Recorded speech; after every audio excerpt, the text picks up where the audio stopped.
How to create WhatsApp Business Auto Reply. So for that, first of all, open up WhatsApp Business app and then you need to go ahead and simply tap on the settings like icon. Inside here, you need to go ahead and simply tap on Business Tools.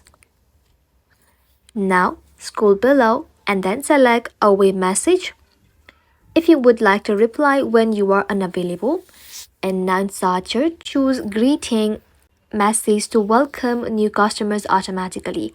You have to turn on the feature and then you can simply tap on the message to edit it and then type in your custom reply. Next, you can choose to schedule and decide who should receive the message. You can simply tap on Save and you are all set.